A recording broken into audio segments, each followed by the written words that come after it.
একটি বিস্ফোরণ যার আলো সূর্যের চেয়েও উজ্জ্বল এবং একটি মুহূর্ত যেখানে মানুষ ছায়ায় পরিণত হয়। এটি একটি যুদ্ধের সমাপ্তি ছিল না, এটি ছিল মানব ইতিহাসের সবচেয়ে ভয়ঙ্কর সতর্কবার্তা। বন্ধুরা, আমাদের আজকের গল্প হিরোশিমা ও নাগাসাকি সম্পর্কে। 1945 সাল, দ্বিতীয় বিশ্বযুদ্ধ প্রায় শেষ। জার্মানি আত্মসমর্পণ করেছে, কিন্তু জাপান এখনও যুদ্ধ চালিয়ে যাচ্ছে। মার্কিন যুক্তরাষ্ট্র আশঙ্কা করেছিল জাপানে যদি স্থল আক্রমণ করা হয় তাহলে লাখ লাখ সৈন্য মারা যেতে পারে। এই পরিস্থিতিতেই নেওয়া হয় এক ভয়ঙ্কর সিদ্ধান্ত। মার্কিন যুক্তরাষ্ট্র গোপনে চালায় ম্যানহ্যাটেন প্রজেক্ট।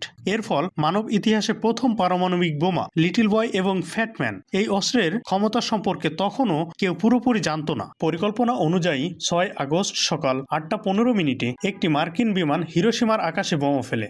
তখন 1 সেকেন্ডের মধ্যেই শহরের একটি বড় অংশ ধ্বংস হয়ে যায় এবং তাপমাত্রা পৌঁছে যায় 4000 ডিগ্রি সেলসিয়াস। ফলে প্রায় 70,000 মানুষ সেদিনই প্রাণ হারায়। এর 3 দিন পর 9 আগস্ট আরেকটি বোমা ফেলা হয় নাগাসাকিতে। এখানে পাহাড়ি এলাকা হওয়ায় কিছুটা ক্ষতি কম হলেও 40,000-এরও বেশি মানুষ তৎক্ষণিক মারা যায়। দুটি শহরই পরিণত হয় সম্পূর্ণ ধ্বংসস্তূপে। বোমা পড়ার পরেও মৃত্যু থামেনি। তেজস্ক্রিয় রোগ, ক্যান্সার বা জন্মগত বিকৃতির কারণে পরবর্তী কয়েক বছরে হিরোশিমা এবং নাগাসাকি মিলিয়ে প্রায় 2 লক্ষেরও বেশি মানুষ মারা যায়। এই ঘটনার পর জাপান আত্মসমর্পণ করে এবং দ্বিতীয় বিশ্বযুদ্ধ শেষ হয়। কিন্তু শুরু হয় পারমাণবিক অস্ত্রের প্রতিযোগিতা। ফলে জন্ম নেয় কোল্ড ওয়ার। কেননা এখন পৃথিবী বুঝে গেছে মানুষ এখন নিজেকেই ধ্বংস করতে পারে। বন্ধুরা, হিরোশিমা এবং নাগাসাকি শুধু দুটি শহরের নাম নয়, এগুলো মানব সভ্যতার সীমারেখা, শক্তির ভুল ব্যবহারের উদাহরণ এবং শক্তির মূল্য বোঝার শিক্ষা। আজও এই শহরগুলো পৃথিবীকে বলে এমনটা আর কখনো নয়। বন্ধুরা, এ পর্যন্তই আজকের